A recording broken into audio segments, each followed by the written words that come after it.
semuanya, Assalamualaikum warahmatullahi wabarakatuh. Perkenalkan, saya Ingga Ersanti dengan NIM 111222169. Di video ini, saya akan membahas salah satu topik penting dalam perilaku konsumen, yaitu konsep diri dan gaya hidup, serta bagaimana keduanya mempengaruhi keputusan konsumen dalam memilih produk atau merek. Pertama-tama, mari kita pahami dulu apa itu konsep diri. Konsep diri merupakan salah satu faktor psikologis penting yang mempengaruhi perilaku konsumen. Konsep diri merujuk pada persepsi individu tentang dirinya sendiri yang mencakup aspek fisik, sosial, dan psikologis.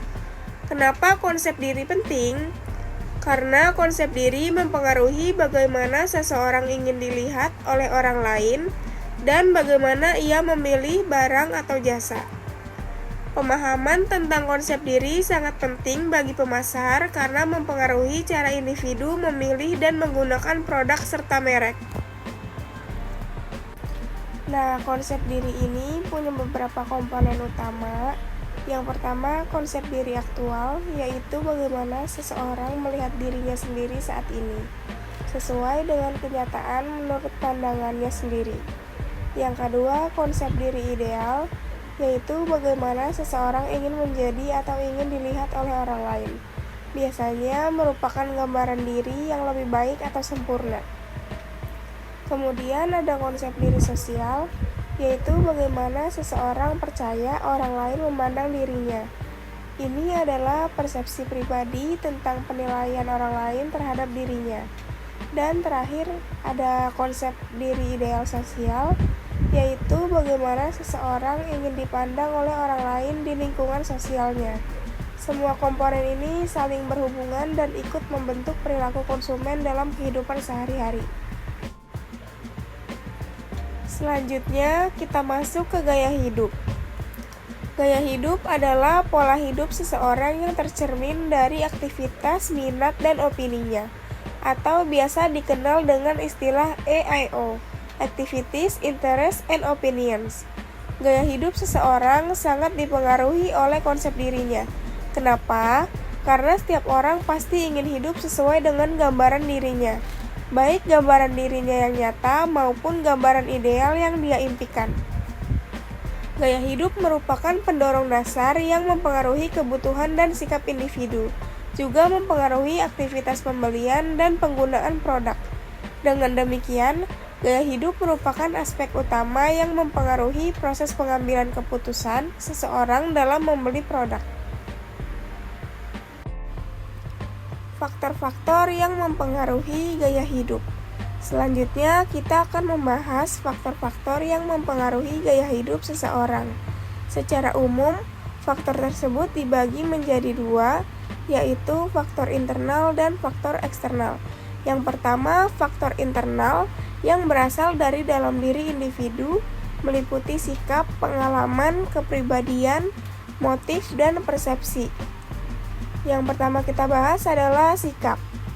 Sikap adalah keadaan jiwa dan pikiran seseorang dalam merespon suatu hal yang terbentuk dari pengalaman hidup dan mempengaruhi perilakunya.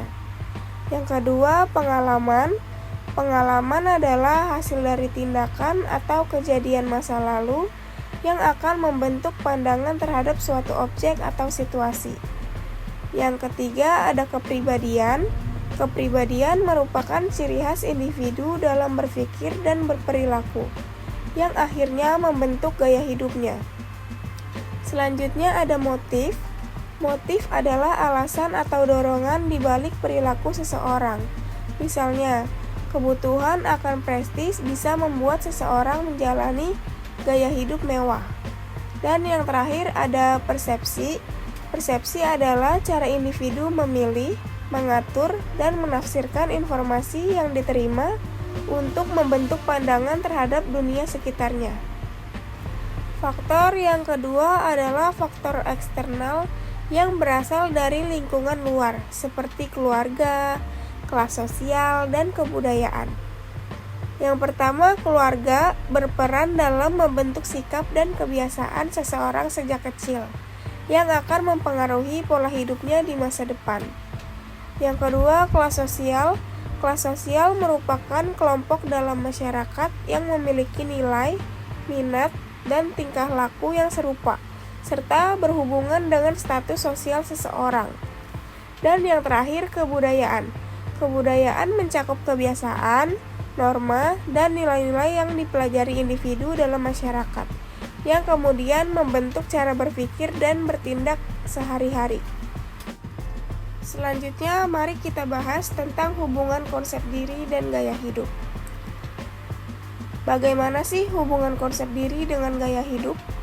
Konsep diri mempengaruhi gaya hidup karena seseorang cenderung memilih aktivitas dan produk yang sesuai dengan citra dirinya. Pandangan terhadap diri sendiri ini akan mempengaruhi semua pilihan dalam hidup, termasuk cara berpakaian, hobi, aktivitas, bahkan produk yang dibeli. Mengapa? Karena setiap orang ingin hidup sesuai dengan gambaran dirinya, baik gambaran dirinya yang nyata maupun gambaran dirinya yang diinginkan. Gaya hidup merupakan ekspresi nyata dari konsep diri dalam kehidupan sehari-hari. Apa yang kita lakukan setiap hari, apa yang kita pakai, bahkan tempat yang kita kunjungi, semuanya menunjukkan seperti apa kita ingin dilihat dan seperti apa kita melihat diri sendiri. Pengaruh konsep diri pada perilaku konsumen. Yang pertama adalah pilihan produk dan merek. Konsumen cenderung memilih produk dan merek yang sesuai dengan citra diri mereka atau membantu mereka mencapai ideal diri. Misalnya, seseorang dengan citra diri sebagai individu yang aktif dan sehat mungkin akan memilih produk makanan organik dan alat kebugaran. Yang kedua adalah motivasi pembelian. Konsumen dapat termotivasi untuk membeli produk yang meningkatkan harga diri mereka. Contohnya, produk kecantikan dan fashion seringkali dipilih karena dapat meningkatkan rasa percaya diri. Yang ketiga adalah loyalitas merek. Konsumen yang merasa bahwa merek tertentu mencerminkan konsep diri mereka cenderung lebih loyal terhadap merek tersebut. Misalnya, merek yang mempromosikan nilai-nilai lingkungan mungkin menarik konsumen yang memiliki ideal diri sebagai individu yang peduli lingkungan. Yang keempat adalah persepsi terhadap iklan. Iklan yang berhasil menghubungkan produk dengan konsep diri konsumen dapat lebih efektif. Misalnya, iklan yang menunjukkan bagaimana suatu produk dapat membantu seseorang mencapai ideal diri mereka cenderung lebih mempengaruhi keputusan pembelian. Jadi, konsep diri ini sangat mempengaruhi perilaku konsumen dalam banyak hal. Bahkan, iklan yang sukses biasanya adalah iklan yang bisa berbicara kepada konsep diri konsumen. Implikasi bagi pemasaran. Pemasar perlu memahami konsep diri target pasar agar dapat menawarkan produk yang sesuai dengan citra diri konsumen. Mengapa? Karena setiap orang cenderung memilih produk yang sesuai dengan citra dirinya atau yang mendukung citra diri yang ingin ia tunjukkan kepada orang lain. Jika pemasar memahami bagaimana target pasar memandang dirinya atau bagaimana mereka ingin dilihat, maka produk dan pesan iklan bisa dirancang lebih tepat sasaran. Contoh strategi pesan iklan. Yang pertama bisa dengan menonjolkan status sosial, menonjolkan keunikan pribadi, dan menonjolkan gaya hidup sehat. Dari hasil pembahasan, dapat kita simpulkan konsep diri mempengaruhi gaya hidup, dan gaya hidup merupakan wujud nyata dari konsep diri. Dengan memahami konsep diri, kita bisa memahami mengapa seseorang memilih produk tertentu, mengikuti aktivitas tertentu, atau menjalani gaya hidup tertentu. Bagi perusahaan atau pemasar, memahami konsep diri konsumen akan membantu dalam membuat produk atau iklan yang sesuai dengan keinginan dan gaya hidup target pasar.